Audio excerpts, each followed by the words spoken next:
की मोहम्मद से वफा, तूने तो हम तेरे हैं, ये जहां चीज है क्या, लौह कलम तेरे है। লম্বা খুতবা দেওয়ার সুযোগ সময় নেই, সরাসরি কি বলতে হবে। আমাদের শেখুল হাদিস উস্তাদুল আসাতাজা এনসাইক্লোপিডিয়া অফ হাদিস আল্লামা হাফেজ সুলাইমান আনসারী সাহেব কিবলা মাদ্দাজিল্লুহুল আলী কাদামাহু আলা আইনায়া ওয়া আলা রাসি অর্ডার দিয়ে দিয়েছেন। আজ জামিয়ার ময়দান থেকে একটাই কথা যাবে, যেদিন থেকে আওলাদ রসুলকে চিনতে শুরু করেছি সেদিন থেকে নবীজির মোহাব্বত কি আমরা জানতে শুরু করেছি, ঠিক কিনা কথা ধরে বলেন। আমার নবীর শানে, সেটা ভারত হোক, সেটা আমেরিকা হোক, সেটা ইসরায়েল হোক, সেটা বিশ্বের যে কোনো পরাশক্তি হোক, যেখান থেকেই আমার নবীর শানে গুস্তাগি হবে, আমরা এই সুন্নি জামাতের পক্ষ থেকে জামিয়ার ময়দান থেকে একসাথে আওয়াজ দেব। তাদের বিরুদ্ধে যথাযথ ব্যবস্থা না নিলে আমরা প্রতিবাদ করতে বর্ডার ভাঙতে বাধ্য হব, ঠিক কিনা কথা। আমরা বাংলাদেশের মানুষ আল্লামা সৈয়দ আহমদ শাহ শ্রীকুটি রহমতুল্লাহ আলাইহির চেতনা ধারণ করি। আমরা জামিয়া আহমদিয়া সুন্নিয়া আলিয়া দেখেছি, এই ধারা আল্লামা শ্রীকুটি রহমতুল্লাহ আলাইহি বানিয়েছেন একমাত্র ইশকে রাসূল, নবীজির মুহাব্বতকে প্রতিষ্ঠিত করার জন্য। কারণ নবীর প্রেম হচ্ছে ঈমানের মূল, নবীজির মুহাব্বত হচ্ছে ঈমানের মূল, ঠিক কিনা কথা বলেন। বাবারা আমার, ওই ভারতে মুম্বাইয়ের দিকে যখন দলে দলে লক্ষ লক্ষ মুসলমান যাচ্ছে, তখন একজন মিডিয়া ব্যক্তিত্ব एक व्यक्ति के प्रश्न करছে, भाई आपका कारोबार कैसे चल रहा है, आप सब तो मुंबई में जा रहा है, आपका संसार कैसे चल रहा है, आपका बिजनेस कैसे चल रहा है। ওই ব্যক্তির কথা শুনে আমার কলিজা তরতর করে কেঁপেছে, চোখের পানি আসতে বাধ্য হয়েছে। ওই ব্যক্তি বলছে, भाई नबी के आगे कोई कारोबार नहीं है, नबी के आगे कोई संसार नहीं है, कोई बच्चा नहीं है, कोई बीवी नहीं है, कोई बाप नहीं है, कोई बेटा नहीं है, हम नबी को जान से भी ज्यादा मोहब्बत करते हैं। ওই ভাইয়ের সাথে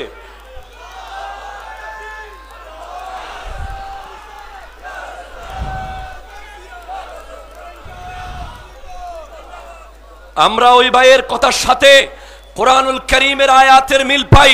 রব্বুল আলামিন ইরশাদ করছেন, قل إن كان آباؤكم وأبناؤكم وإخوانكم وأزواجكم وعشيرتكم وأموال اقترفتموها وتجارة تخشون كسادها ومساكن ترضونها أحب إليكم من الله ورسوله إلى آخر الآية। আমার আল্লাহ ইরশাদ করতে লাগলেন, যতক্ষণ পর্যন্ত নবীজিকে তুমি তোমার বাবা মার চেয়ে, সন্তানের চেয়ে, ভাইয়ের চেয়ে, বিবির চেয়ে, সমাজের চেয়ে, ব্যবসার চেয়ে, ব্যাংকের জমানো টাকার চেয়ে, নিজের সুন্দর বাড়ির চেয়ে আল্লাহ এবং রসুলকে ভালোবাসতে পারবে না, তুমি আযাবের জন্য প্রস্তুত থাকো। তার মানে নিশ্চিতভাবে বলা যায়, আমার দয়াল নবীকে আমরা বাবা মার চেয়ে বেশি মুহাব্বত করি, আমরা সন্তানের চেয়ে বেশি মুহাব্বত করি, আমরা ভাইয়ের চেয়ে বেশি মুহাব্বত করি, আমরা বিবির চেয়ে বেশি মুহাব্বত করি, আমরা ব্যবসা, নিজের বাড়ি, নিজের জমানো টাকা সব কিছুর চেয়ে বেশি মুহাব্বত করি। যদি প্রশ্ন করেন এই মুহাব্বত শিখলেন কোত্থেকে, এই মুহাব্বত মজবুত করলেন কিভাবে, উত্তর অবশ্যই দিতে হবে যেদিন থেকে এই বাংলাদেশে আল্লামা সৈয়দ আহমদ শাহ শ্রীকুটি রহমতুল্লাহ আলাইহির কদম পড়েছে, সেদিন থেকে বাংলাদেশের মানুষ ইশকে রাসূলকে শিখতে শুরু করেছে, ঠিক কিনা। এর আগে এখানে ইন্নাল্লাহা ওয়া মালাইকাতাহু ইউসাল্লুনা আলান নবী চলেছে, কিন্তু দরুদ শরীফ আওয়াজ বের হয় নাই। তার মানে আজ আমি আপনাদেরকে একটি কথা নিশ্চিত করে বলতে চাই, যারা আমাদের এই জুলুসকে নিয়ে কটাক্ষ করে, যারা আমাদের এই বিভিন্ন প্রোগ্রাম নিয়ে কথা বলতে চায়, তারা দেখুক আজ বাংলাদেশে সর্বপ্রথম ভারতের বিরুদ্ধে, ওই পুরোহিতের বিরুদ্ধে আওয়াজ উঠছে জামিয়ার ময়দান থেকে, কথা বলেন ঠিক কিনা। আমরা প্রতিবাদ করছি প্রতিবাদ করতে যাচ্ছি, প্রতিবাদ করতে থাকবো। আমার নবীর শানে গুস্তাগি হলে তার সাজা হবে মান সাব্বা নাবিয়ান ফাকতুলুহু, তার জন্য মৃত্যুদণ্ড ছাড়া আর কোনো শাস্তি হতে পারে না, আর কোনো শাস্তি হতে পারে না। কারণ আমার নবীর ব্যাপারে বিশ্বের 173 জন বিধর্মী মনীষী আমার নবীর ব্যাপারে বলতে বলতে বাধ্য হয়েছেন আমার নবীর চেয়ে শ্রেষ্ঠ কোনো জাত, কোনো বাবা, কোনো নবী, কোনো সন্তান, কোনো স্বামী, কোনো রিফর্মার, কোনো ব্যক্তিত্ব এই পৃথিবীতে কখনো আসেনি, আসবে না। আমার নবী এই পৃথিবীর সর্বশ্রেষ্ঠ।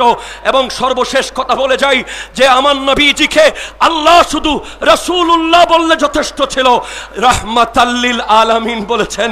সুতরাং আমাদের হিন্দু বৌদ্ধ খ্রিস্টান ভাইদের জানিয়ে দিতে চাই, এই ভারতবর্ষে যদি মুসলমানরা চাইতো, সুলতান শাহাবুদ্দিন মোহাম্মদ বুরি চাইতো, খাজা গরিব নওয়াজ যদি চাইতেন, এই দেশে এই ভারতে কোনো হিন্দু থাকতে পারত না। অথচ ওনারা সেটা চান নাই। মুসলমানরাই হিন্দুদেরকে সবচেয়ে বেশি নিরাপত্তা দিয়েছে, দেবে, দিতে থাকবে।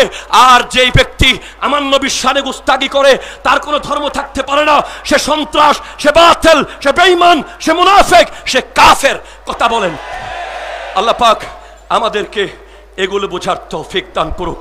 আসসালামু আলাইকুম ওয়া রাহমাতুল্লাহি ওয়া বারাকাতুহু।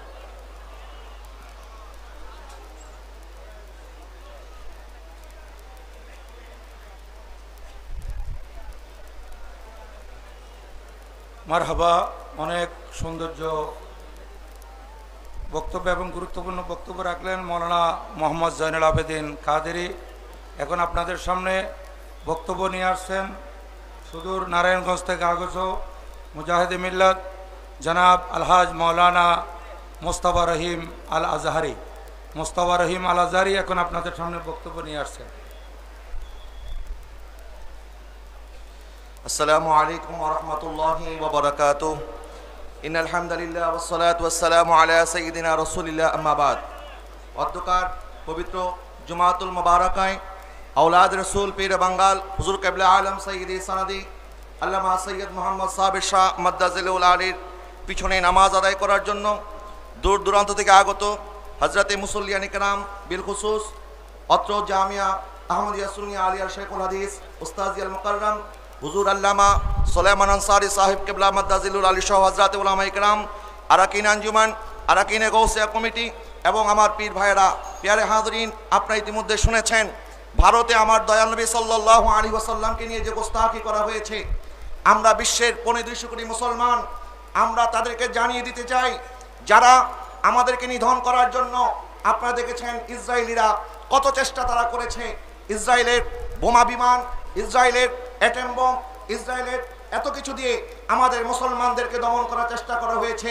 কিন্তু মুসলমান মারা যখন সন্তান জন্ম দেয়, মুসলমান মাদের একটা আকাঙ্ক্ষা থাকে, আমার সন্তান তো মৃত্যুবরণ করবে, আমার সন্তানের মৃত্যুটা যেন আমার রাসূলের ইশক এবং মহব্বত শাহাদাতের মাধ্যমে হয়। তারা বুঝে গেছে মুসলমানদেরকে অস্ত্র দিয়ে দমন করা যাবে না, মুসলমানদেরকে বোমা দিয়ে মারা যাবে না।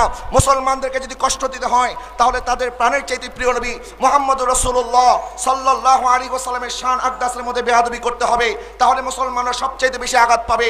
এবং আমরা জানিয়ে দিতে চাই, তোমরা আমার রাসূলকে নিয়ে যতই কটূক্তি করো না কেন, আমরা মুসলমান যতদিন জীবিত থাকবো এই হৃদয় থেকে আমার রাসূলের ইশক মহব্বতকেও ছিনিয়ে নিতে পারবে না। কথা বলেন ঠিক কিনা? এবং আপনারা জানেন একজন মুসলমান আমরা দুনিয়াতে আসার সময় আমাদের কানের মধ্যে যখন আযান দেওয়া হয় তখন আমার নবীর নুরানি নাম মোবারক উচ্চারিত হয়, আশহাদু আল্লা ইলাহা ইল্লাল্লাহ ওয়া আশহাদু আন্না মুহাম্মাদুর রাসূলুল্লাহ সাল্লাল্লাহু আলাইহি ওয়াসাল্লাম। এবং আমাদেরকে যখন মৃত্যুর পরে আমাদেরকে কবর সুপর্দ করা হয় তখন বলা হয় বিসমিল্লাহি ওয়া আলা মিল্লাতি রাসূলিল্লাহ। অর্থাৎ দুনিয়াতে আসার সময় আমার নবীর নাম, দুনিয়া থেকে যাওয়ার সময় আমার নবীর নাম। সেই জন্য আমরা বলতে চাই, আলা হযরত বলেছেন, কারো তেরে নামে পে যা ফিদা না বসে কে যা দো জাহা ফিদা, দো জাহা সে ভি नहीं জি ভরা, কারো क्या करो रो जहां नहीं। সেই রাসূলের মহব্বতে আমরা একবার কেন, দুনিয়াতে আল্লাহ যদি আমাদেরকে 1000 বার পাঠায় সেই নবীর জন্য আমরা 1000 বার জীবন দিতে রাজি আছি। আল্লাহ পাক ইরশাদ করেন আন-নাবিয়্যু আউলা বিল মুমিনিনা মিন আনফুসিহিম, নবীজি ঈমানদারের জানের চাইতে বেশি আপন আমাদের দুনিয়া এবং আখিরাতে। আমার নবীর চাইতে কোনো আপন নাই, আমার নবীর চাইতে কেউ আবার দরদি নাই। সেই নবীর শানে বেয়াদবি হয়েছে। আমরা সতর্ক করে দিয়ে বলতে চাই, আজকের বিশ্বের মুসলমানদের রক্তক্ষরণ হচ্ছে। নবীকে নিয়ে কথা বলা মানে 200 কোটি মুসলমানের কলিজার মধ্যে আঘাত দেওয়া, 200 কোটি মুসলমানের কলিজার মধ্যে হাত দেওয়া। যারা আমার রসুলের শানে যারা বেয়াদবি করবে, রসুলের ইজ্জতের মধ্যে যারা হাত দেবে, আমরা মুসলমানরা তাদের হাত ভেঙে দেব। কথা বলেন ঠিক কিনা? এবং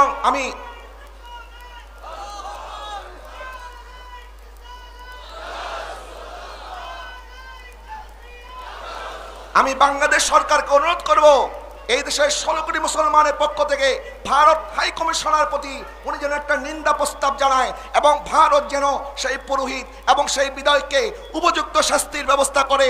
প্যারে হাজরিন, আমার জান আমার মাল সবকিছু আমাদের নবীর জন্য, সেই নবীর জন্য আমরা জীবন দিতে রাজি আছি কি আছি না? সবাই আমার সাথে বলেন, ফিদাকা আবি ওয়া উম্মি, ফিদাকা আবি ওয়া উম্মি, ইয়া রাসূলুল্লাহ, ইয়া রাসূলুল্লাহ, লব্বাইক ইয়া রাসূলুল্লাহ। তুই হাত তুলে লব্বাইক ইয়া রাসূলুল্লাহ, লব্বাইক ইয়া রাসূলুল্লাহ। আমরা জামের ময়দান থেকে আমার মদিনা কামলিওয়ালাকে জানিয়ে দিতে চাই, ইয়া রাসূলুল্লাহ, বদর উম্মতের জন্য লড়াই করেছেন, উহুদে উম্মতের জন্য দান শহীদ করেছেন, তায়েফের বাজারে উম্মতের জন্য আপনি রক্ত দিয়েছেন। আপনার 200 কোটি উম্মত আপনার জন্য জীবন দিতে এখন আমরা রাজি আছি। আসসালামু আলাইকুম ওয়া রাহমাতুল্লাহি।